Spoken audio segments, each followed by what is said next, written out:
Hi folks, welcome to 8-Bit Retro Journal. This is a quick clip, 5 minutes or less. This is going to be a preview of my 2024 Septandi videos. I've got a few planned and I've been doing this for the last year now. I did it for Marcintosh, I did it for Amiga, I actually did it for December and last year Septandi as well. And it was pretty well received, so I figured why not continue doing it because it'll show you what you can expect.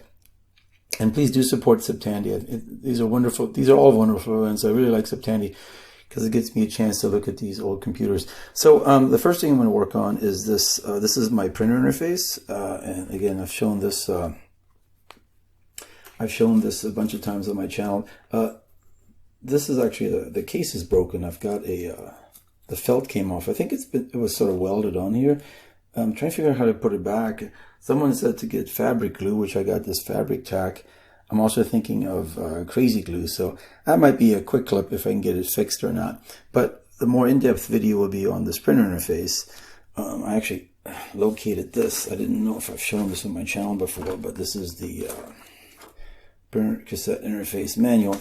But it's not working, and I think the reason why is this is a spare one, also old and corroded. I think it was the old one in there, but it has an old battery pack, and I think it's finally died.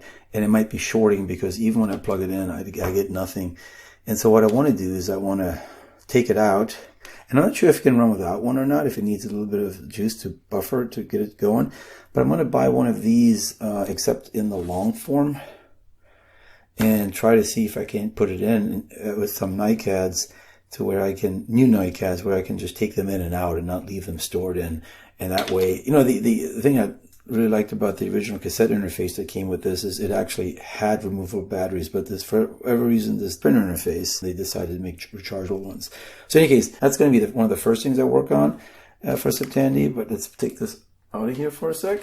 The other thing that I've got plans for is this beast right here. And this is my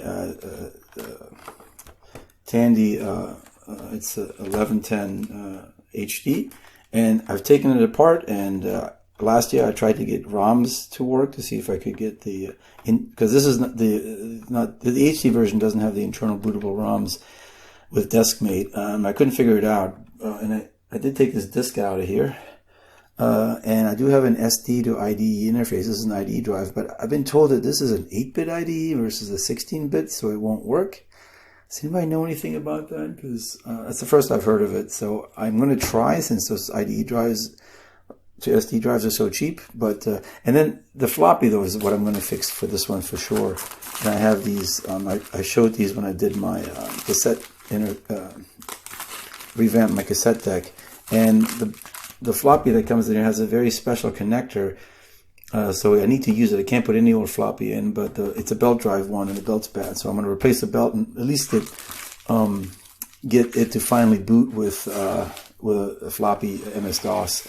And then the final thing I'm going to work on is this beast right here. I had this last year on my channel, and I opened it up and I tried to get it to see what it was doing, and I couldn't get anything to work.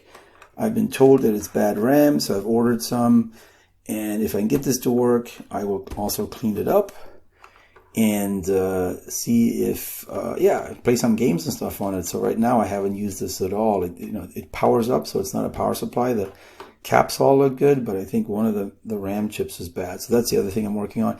And I might revisit my TRS-80 Model 3, which is at the office currently, and see if I've ordered some reefer caps. And I wanted to fix those power supply, and also remember I couldn't last year I couldn't get the disks to format, but I've gotten some lower density floppies that I still need to back up before I try anything with them, and so maybe those will work. We will see. So that might be another video, but last year I didn't get very far with it, so it really depends on either this or the Model 3 will be one of the videos. Whether I have both of them, we'll see. If I can't get this to work, then I may not do a video on it. In any case, those are my plans for Septandi. I hope you'll join me, and I hope you watch some of the other videos because I love Septandi. So it's a fun event.